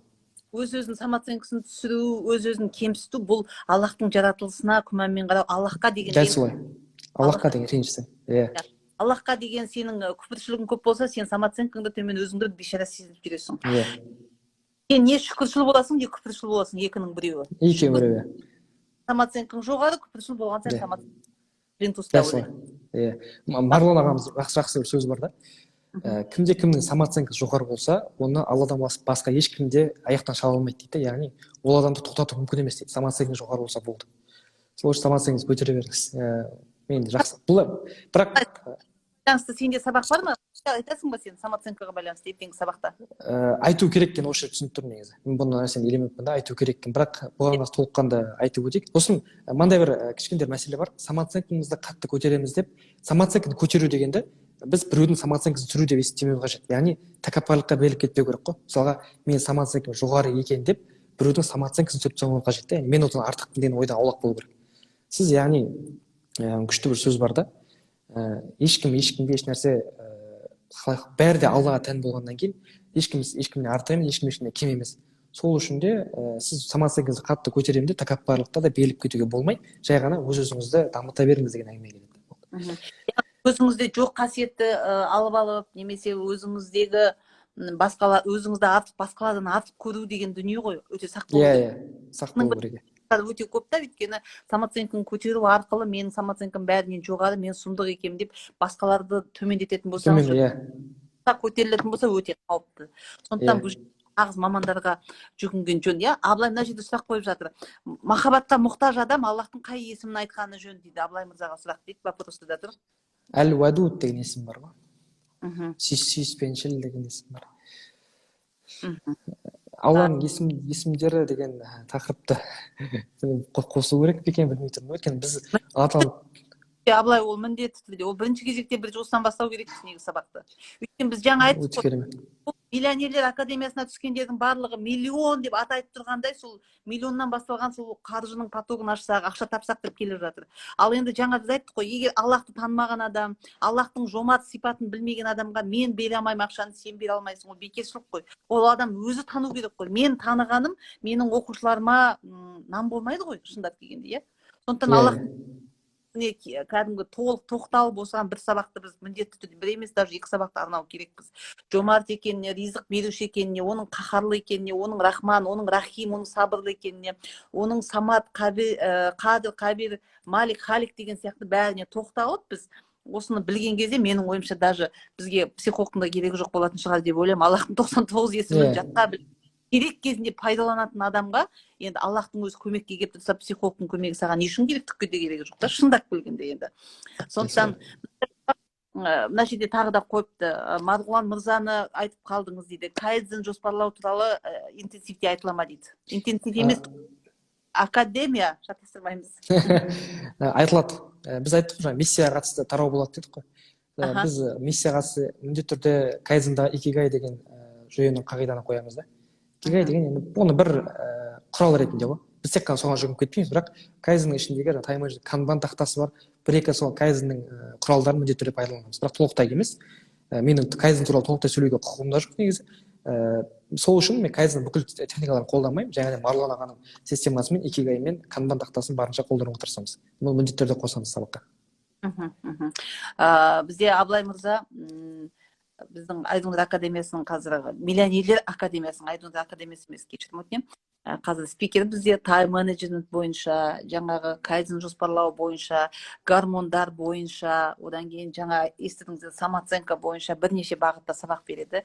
Бізде Абылай мырзаның қасында тағы да ғалым деген мықты жігіт бар.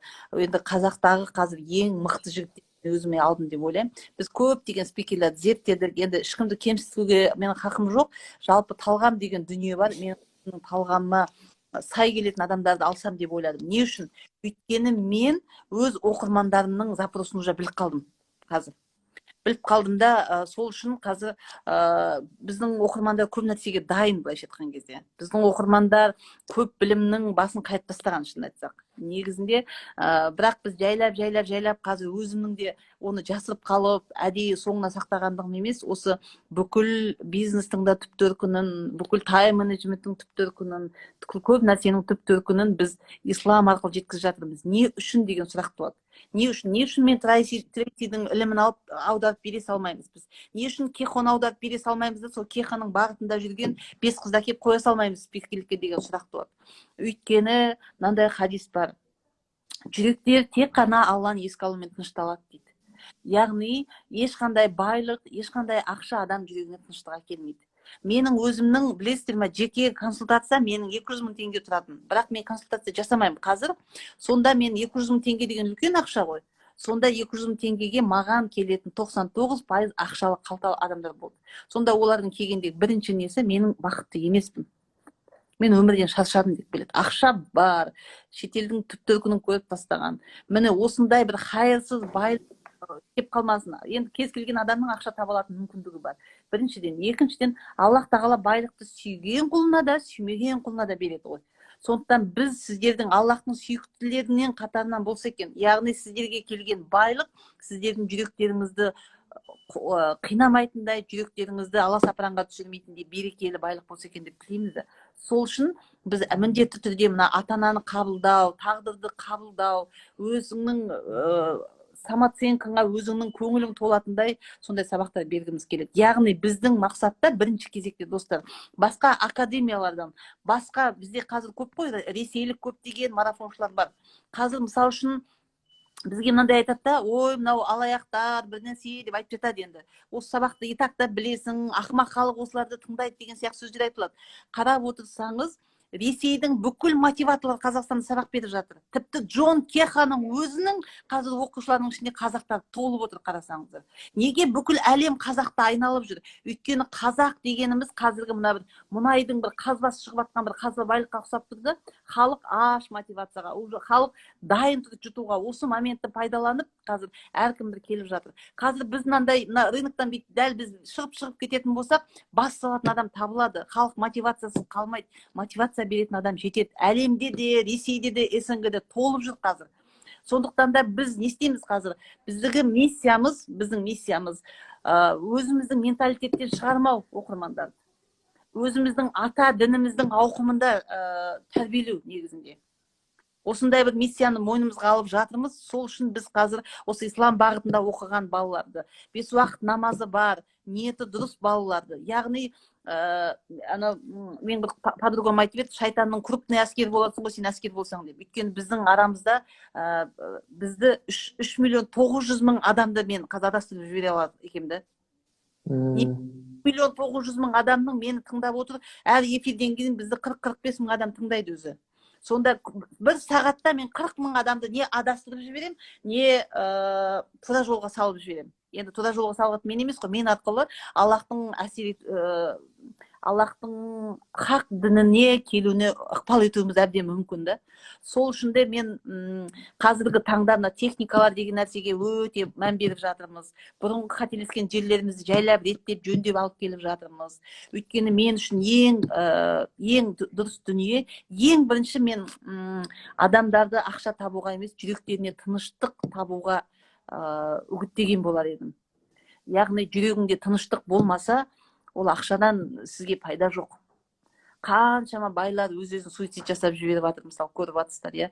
Қаншама басқа дінге өтіп кетіп жатқандар бар. Немесе балам не болса о болсын, картониясын наркоман болсын, мейлі бәрібір деп, ол өзінің құқығы, баланың біз шеке границасына кірмейміз деп отқанда жағдайлар болады. Бұл бір отбасының иесі, мысалы үшін маған келген бір әйел болса, оның 3 баласы болса, 2 сіңлісі болса, яғни ол 5 адамды өзімен бірге адастырып жіберуі мүмкін да.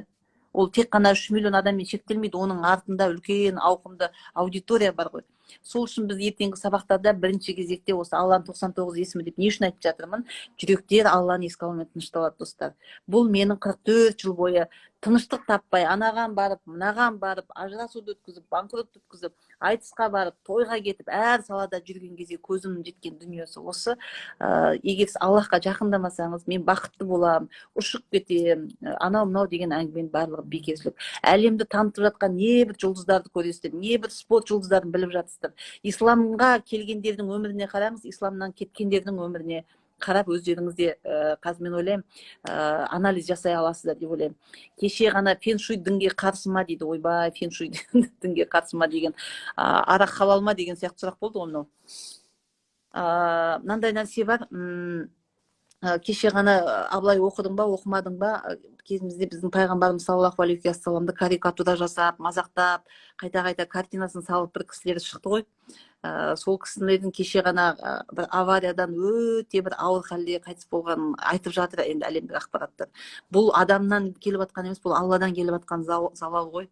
Алладан келіп жатқан дүниелер. Мен өзімнің бір ағайымыз болатын, енді өнерге қатысы бар ол кісі болды да. Ой, осы намаз оқитындар, ой, осы немнелер дейді. Мен айтам, маған тиісе беріңіздер деймін, маған тиісіңіздер, өміріме тиісіңіздер, жарайды, түр басыма, мен арға тілім келмейді, хорошо, тиісе беріңіздер, оған ештеңе айта алмаймын. Бірақ мен орамалыммен, мен намазыммен алыспаңыздар деймін да. Оған тиіспеңіздер. Өйткені сіздер маған, мен ол адамдарды, мен орамалым үшін, намазым үшін қорқып емес, Аллах менің қорғауыма мұқтаж емес қой. Аллах менің қорғағаныма, менің уағызыма Аллах мұқтаж емес. Мен ана адамдарды жақсы көргендіктен, ол адамдар Алланың қаһарына ұшырап қалмас екен деп айтамын да. Олар ойлайды мен қорқып жүр екен деп айтады да. Мен айтамын, мына орамалымызға тиісіп, біздің дінімізге тиісіп, кішкене байқаңыздар деп айтамын. Сондай бір ағамыз бар еді да, ол кезде менің де иманым қатты жетісіп тұрған жоқ, әйтеуір намазымды шалап шығып оқып, сол сөйтіп жүрген кезімде, ой, намаз дегенді қоя сал, осы немене пәле бұл деген, кешке шейін 5 рет тоңқайып жатып деген сияқты сондай сөздер айтты. Кейін сол кісі қайтыс болып кетті да, қызық айтайын, қайтыс болып кетеді, өзі әйелінен ажырасып кеткен. Бір әйелге үйленейін деп жүріп үйленіп үлгермеген, қайтыс болып кетіп 7 күн үйінде жатып, ана кісінің денесі ағып кеткен ғой. Жаңағыдай иіс шығып, сондай болып, сонда бәрі енді өте қатты бір сол аймақта бір резонанс туғызатындай өте бір шум болды енді сол жағдай.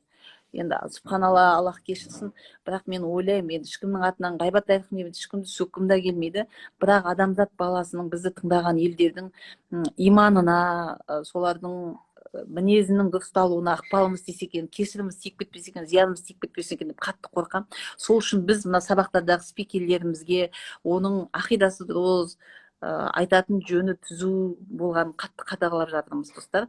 Миллионерлер академиясына тіркелу жүріп жатыр. Біздің мықты екі спикерді біз толық қазір академияға алдық. Біреусі Абылай болса, екіншісі Ғалым деген жігіт. Ертең біз Ғалыммен шығатын боламыз эфирге. Ертең дайындалыңыздар. Ертең біз мощный тікелей эфирде бизнес разборлар жасайтын боламыз. Соған қазір дайындық жұмыстары жүріп жатыр. Біздің енді ең бірінші менің тапқан өзімнің спикерім, өзім тауып алған, бұл Абылай болатын. Инстаграмды ақтарып отырып. Абылай, сен қай жылғысың? 97. 97. Менің қызыммен жас екен. Өзімнің баламдай деп өзімге айтып едім. Мына посттарыңа қарап ерекше сүйсініп, міне осындай жігіттерді оқу керек қазақтың балалары.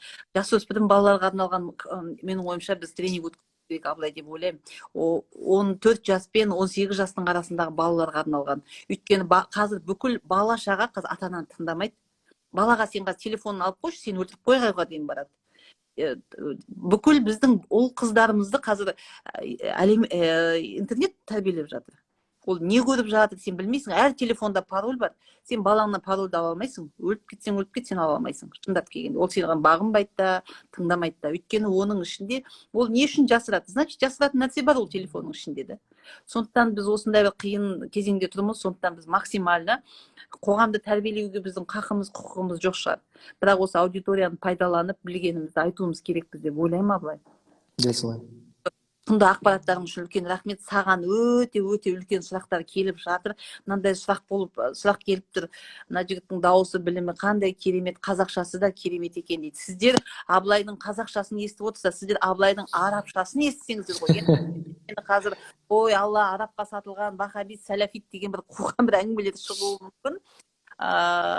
Айдың соны бассаңыз, Абылай мырзаның парақшасы тұр ғой дейді. Иә, Абылай Кенжалы парақшасы, мен тікелей эфирді сақтап қоямын. Арабша бір әдемілеп бір хадис айтып жіберші, сосын қазақшасын айтып жіберсең, Абылай. Қандай хадис айтайын?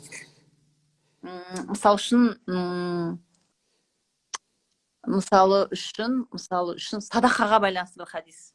Баюға байланысты бір хадис. Садақаға байланысты, баюға байланысты бір хадис дейсіз? Инсайт болсын. Болады, инсайт іздеп жүрген кісілер, инсайт іздеп әр нәрсеге қатыса беретіндер, инсайт іздеп өткенде бір кісі айтады, мен дейді 2 айда 170 мың теңгеге оқыдым дейді. 170 мың теңге үлкен ақша екен. 170 мың теңгеге қайда оқып жүрсіз? Бізде сабақтың барлығы 3 мың 2 мың теңге ғой десем, Блиновскаяның бүкіл марафонына қатыстым дейді, Джон Кихаға қатыстым дейді, ана әлемдік Елена Дурума деді ғой деймін, сол кісінің сабақтары сөйтіп айтып келе жатыр да. Инсайт. Мен айтамын, жаным, инсайт іздесең, хадисті қатыстасашы. Қазақтың мақал мен хадистеден асқан инсайт жоқ негізі. Бүкіл инсайт содан тарайды деймін да. Өзіңе ұнаған хадисті айтсаң да болады, жарайды. Мен негізі мына жерде бұл сіздің оқырманыңыздан айтайын. хадистен алған біраз ижазалар бар. Ижаза деген араб ұстаздар беретін жаттап тапсырған дипломдарымыз ғой хадиске байланысты. Бірақ сіз жаңа хадис айт деген кезде шынымды айтып бірде бір хадис есіме түспеген ғой.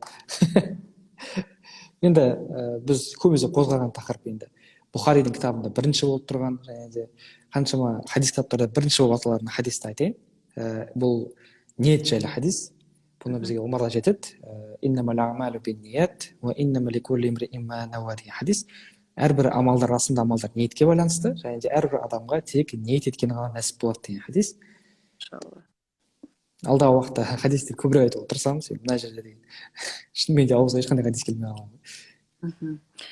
Иә, Абылайдың парақшасына кірсеңіздер де өте мықты. Мен енді біз қоштасамыз ба деп айтайын деп жатсам, 4000-нан асып кеткен қалай болды оқырмандардың.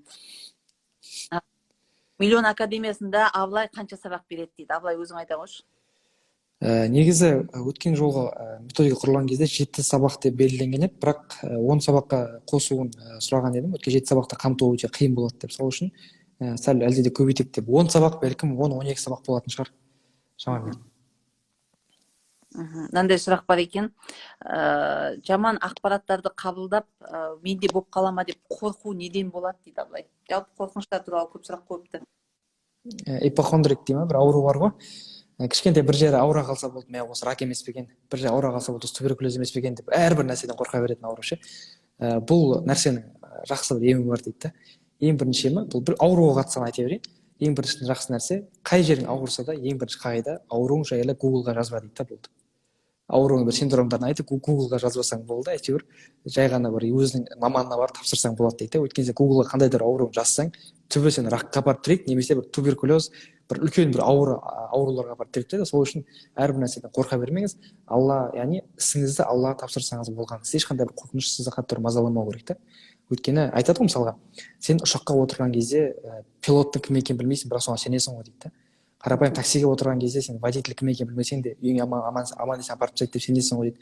Бірақ сенің бүкіл өміріңді қолға Алла тағала өзі басқарып отырған Аллаға қалайша сенбейсің дейді. Яғни қалайша қорқуға болады дейді. Сен жаңа самолеттің пилотын танымасаң да оған сеніп отырасың ғой әйтеуір. Бірақ сен бүкіл өмірің Аллаға тиесілі болғаннан кейін қалайша өміріңде бір қорқыныштар болуы мүмкін, миға сыймайды дейді. Сол үшін менің бүкіл өмірім Аллаға тән, яғни Алланың жақсы қалағаны болады деген ойыңызда миыңызда құйып алсаңыз болғаны, сізде ешқандай да бір қорқыныш болмауы қажет. Мына жерде өте жақсы сұрақтар болып жатыр екен. Тендер жайлы білім айтыла ма бізде дейді. Ол Абылайға қатысты емес па? Маған қатысты емес, маған қатысты емес. Қалай, ешқандай жетістігім жоқ болса да миллионерлер академиясына тіркелуге бола ма дейді. Осыған не айтасың? Негізі сол үшін де шығар. Миллионерлер академиясы жетістікке жету үшін.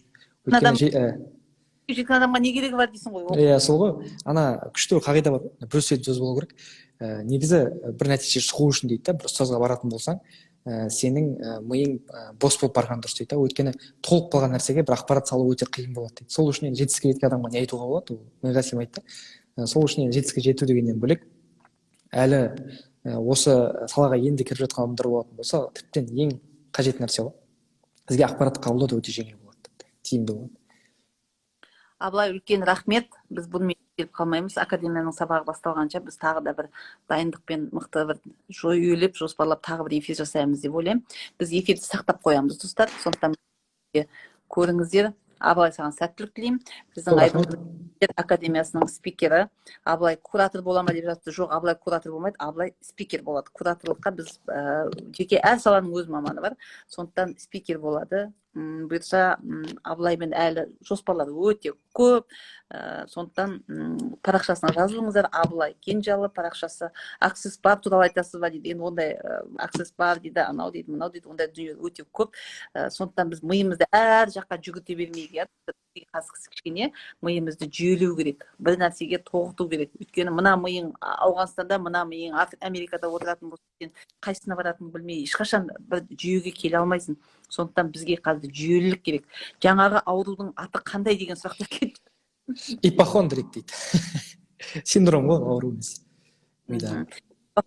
Бізде мынандай ипотерапия деген дүние бар ғой, соған ұқсайды, Абылай байқасаң. Ипотерапия. Кәдімгі атпен атқа шапқызып үйрету. Қазақтың жігіттерінің батырлығы неден? Аттан бастау алады екен ғой. яғни мысалы үшін қазіргі қоғамда отбасылар өте көп ажырасу өте көп қой. Яғни көптеген ұлдарды аналар жалғыз тәрбиелеп жатыр. Яғни мына әке тарапынан энергетика, мотивация жоқ қой, мына жағы әлсіреп тұр. Сол кезде не істейді? Ұл баланың женский жаңағы энергетикасы көбірек болады да, өйткені анасына ғана қарап өседі, анасын ғана үлгі тұтады деген сияқты. Бұндай жағдайда не істейді? Ұл баланы атпен жаңа шапқызып үйрету керек екен. Ипотерапия деп аталынады. Яғни атпен шапқан балалар батыл келеді.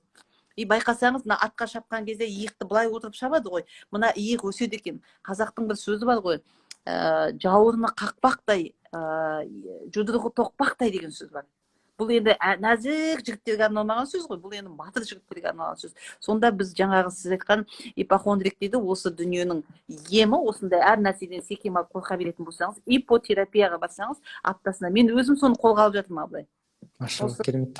Стамбулдың өзінің айналасынан ат баптайтын қазақтарды тауып алып жатырмыз. Аптасына 2 рет, тым болмағанда 1 рет барып, 1 сағаттай сол атпен шабуды әдетке айландырамыз деп қазір сөйтіп ойлап отырмыз. Айнұр әпке, менің ұлдарым 14-те, 12-де, 11-де, 8-де, 4 ұлы бар екен. Машалла, бірде-бір телефон ұстамайды. Ол қорқыныш емес па дейді. Менің ойымша қорқыныш емес, ол тәрбие деп ойлаймын. Ол мүмкін сіздің тәрбиеңізден деп ойлаймын. Бұл қорқатын нәрсе емес, қуанатын жағдай деп ойлаймын. Қазіргі таңда телефонның пайдасына қарағанда зияны өте көп болып тұр. Әсіресе кішкентай жасөспірім балаларға. Сондықтан Абылай, үлкен рахмет, мен сіздермен қоштасамын. Көп рахмет. Алла разы болсын баршаңызға. Әмин. Біз парақшаны қазір тоқтатып қоямыз. Парақшаны сақтап қоямыз. Абылай Кенжал парақшасы. Сіздерге жақсы бір ақпарат айта кетейін. Тұпсана және байлық сабағы 1000 теңгеден деп қойдық қой. 1000 теңгеден деп қойдық. Қазіргі таңда уже 2000 адам тіркеліп алған. Достар, 10-на дейін тіркелу, Тұпсана және байлық сабағына 10-на дейін тіркелу 1000 теңге. 10-нан кейін тіркелу 2000 теңге. 13-нен кейін тіркелу 3000 теңге. Бұны не үшін олай қойып қойдық? Өйткені кешегіден бері парақшаның өзі уже 1000 теңгеден запрос өте көп, уже блокқа түсіп жатыр. Сондықтан да қазірден тіркелмесеңіздер қымбаттай береді. Бұл сіздердің ертерек тіркеліп алуларыңыз үшін мотивация болсын, иә. Қымбаттатып жатыр, ұятсыз деп мені сөкпей, одан да ертерек 1000 теңгеге тіркеліп алыңыздар. Сөйтіп сол жерден күтіп отырғандарыңыз дұрыс. 10-на шейін. Тұпсана және байлық сабағы 1000 теңге. Бұл Миллионерлер академиясына қатысы жоқ. Ал енді Миллионерлер академиясында VIP пакетке орын 3 ғана қалды. Стандарт пакетке 12 орын бар. Про пакетке, стандарт пакетке орын жетеді. Стандарт пакет бізде 60 000 теңге. Сондықтан марафонға тіркеліңіздер. 100 күн бойы бірге дамимыз. 100 күн бойы сіз не ары боласыз, не бер боласыз. 100 күн бойы сізге мотивация береміз. Тек қана миллионер болу емес, миллионерлердің этикасы, миллионерлер өзін қалай ұстайды, қалай сөйлеу керек. Сіздер білетін шығарсыздар. Мысалы үшін кез келген президенттердің өзін арнайы этикамен оқытады. Мысалы үшін президентке сөйлегенде қолды сермеп сөйлеуге болмайды деген сияқты. Сол сияқты, мысалы үшін сіз мемлекеттік қызметте жасасаңыз, немесе басшы болсаңыз, көпшіліктің алдында сағыз шайнауға болмайтыны сияқты, немесе футболкамен шығуға болмайды деген сияқты керемет сондай бір этикалар бар. Бұл дамығысы келген, өзін дамытқысы келетін, өзінің өмір сүру тәртібінің сапасын көтергісі келетін адамның барлығына қажетті сабақ. Бізде осы миллионерлер этикасы деген сабақты біз осы академияның ішінде болады. Академияның ішінде бізде өте көп арықтауға байланысты, өсуге байланысты, бизнеске байланысты, сапаны көтеруге байланысты. Стандарт пакет 60 000 теңге.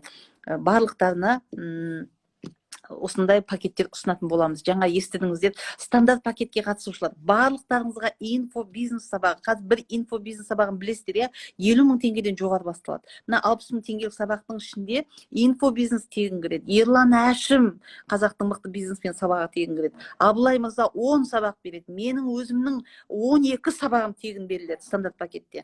Алғашқы кезде стандарт пакет 3 сабақ болған, бірақ стандарт пакетке тіркелушілер өте көп болды. Өзіңіздің сабағыңыз болмайды. Менің 12 сабағым болады. Бүгін біз сондай шешім қабылдадық. Академияға тіркелу үшін, академия миллионерлердің жаңа айтты ғой, сіз жалғыз жүріп жетістікке жетем деп ойламай қойыңыз деп. Жалғыз жүріп жетістікке жету үшін сізді жетістікке жеткізетін орта болу керек деді. Мына жерге кірсеңіздер, миллион деп тұр. Осы миллион парақшасына кіріңіздер. Осы жерге, бисмилля, осыған кірсеңіздер 3 пакеттің де барлық шарттары жазылып отыр. Бизнес разборын бүгін жасай алмаймын, бүгін кеш болды достар. Ертеңгі прямой эфирде біз кешегіндей нишасы бар адамдармен, жоқ адамдармен бизнес разборлар жасайтын боламыз. Сізден бірден нәтиже болды, соны қуана айтып отырмын. Иншалла көзім жетті. Текстиль Дариға Ақтау. Бізден енді сабақтарға қатысып нәтиже жасап жатқан 10 мыңға жуық адам бар. Біз соның ішінде іріктеп 20-30-ын, 50-60-ын ғана айтып жүрміз. Бәріне мүмкіндігіміз болып жатқан жоқ. Елдер нәтиже таппай жатса, біз нәтижелеріміздің қайсысын айтатынымызды білмей жатырмыз. Бұл енді Алланың шексіз жомарттығы, бізге деген шексіз махаббаты шығар деп ойлаймын. Барлықтарыңызға сәттілік. Эфирді сақтап қоямын. Психология туралы да сабақ болады ішінде. VIP пакетке қатысқандардың преимуществосы қандай? VIP пакет 1,5 миллион теңге тұрады. Айдың парақшасында бір реклама пост тегін. Менде бір посттың өзі 1 миллион теңге тұрады. Бір пост тегін. Менің жеке консультациям, бір консультация тегін беріледі. Не разбор жасаймыз, не консультация. Біреу тегін беріледі. 1,5 миллион теңгені көрдіңіз бе, уже ақтап тастады. 100 күндік сабақ бар оның ішінде. Оның ішінде 12 былай сабақтан бөлек кері байланысқа шығатын. VIP пакеттегілердің барлығымен біз жеке-жеке сол жерде разбор жасайтын боламыз. Ол тағы да бар. Және де VIP пакетке қатысушылардың барлығында итальяндық алтын, багет бриллианттары салынған, менен естелік болсын дедім миллионерлердің барлығына. Ұрын бұтағына кезінде осындай академияда оқып, осындай сыйлық алып едім дейтіндей, ұрпағына кететіндей сапалы алтын, итальяндық үлкен жоғары сапалы бриллианттар салынған, сапасыз емес. Сондай комплект сырға сақинасымен оларға сыйлыққа тағы да беріледі. Біз ол стандарт пакетке қатысқандарға түп санаға тегін қатысады. Стандарт пакетке қатысқандарда, VIP пакетте, Pro пакетте барлығы біздің достар, 3 пакетке қатысушыларда осы миллионерлер академиясының қатысушыларының барлығы Айдың нұрының осы 100 күннің ішінде өткізетін түп сана болсын, армандар орындалады болсын, ғажайып 28 барлық марафона тегін қатыса береді. Pro пакетке қатысатындарды да кері байланыс болады. Оларды да бизнес разбор оларға жасалынады. Олардың барлығына бриллиант жүзік, арзан, ол 100 мың теңгенің жүзігі емес, бриллиант тағылған, багеті қосылған. Бұл да сол ұрпақтан ұрпаққа естелік болып қалсын деп ниет қылып қойдым. Мен әдейі біздің негізі команда өте қарсы болды. Айнұр апай, бриллианттарыңыз өте қымбат, ақшасын ақтамайды деп біз айттық, давайте жасайық дедік. Қырғызстаннан қатыссаңыз болады. VIP пакетке рассрочка қарастырылған. Оптым Айнұр Стамбул, міне біздің Стамбулдың мықты байыр қызы 8 жылдан бері жасап келе жатқан, осы жерде қазір тікелей эфирде отыр. Айнұр Оптым Айн Стамбул деген менде подписки бөлімінде де тұр. Кіріп қарасаңыздар болады. Стамбулмен бизнес жөнінде ақпараттарды өте жақсы айтады. VIP пакетке рассрочка бар. Қырғызстаннан қатыса аласыздар, Өзбекстаннан қатыса аласыздар, басқа спикерлер жоқ па? 12 спикер бар ол жерде, достар. 12 спикер бар.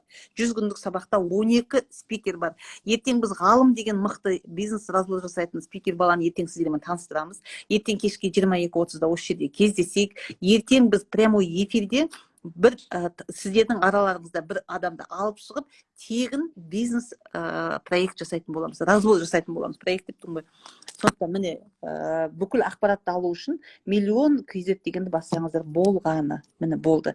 Ал енді түпсана және байлық 1000 теңгелік сабаққа қатысып көрейін, бірінші мен біліп алайын, сіз не айтасыз, сіздің айтқаныңыз ұнай ма, ұнамай ма, енді тыңдап тұрмын дейтін кісілер болса, 1000 теңгелік сабаққа қатысыңыздар. Түпсана және байлық, тағы да қайталап айтамын, 10-на дейін 1000 теңге, 10-нан кейін 2000-3000 болып қымбаттай береді. Про пакетте разбор болады міндетті түрде. Ертең 22:30-да кездескенше 1000 теңгелік түпсана сабағына қалай қосыламын? Айдың нұры онлайн деген парақшаны тауып алыңыз. Мен қазір белгілеп қойын, сіз скрин жасап алыңыздар, мінекей. Айдың нұры онлайн парақшасында мінекей түпсана және байлық деп тұр. Осы постты оқыңыздар. Чекті мына жерге жібере саласыздар. Чекті жібере саласыздар. Мінекей, уже 2000 адам почти тіркеліп алған. Кешеден бері, машалла. Барлықтарыңызға сәттілік, достар. Мен сіздермен қоштасам, эфир сақтаулы тұрады.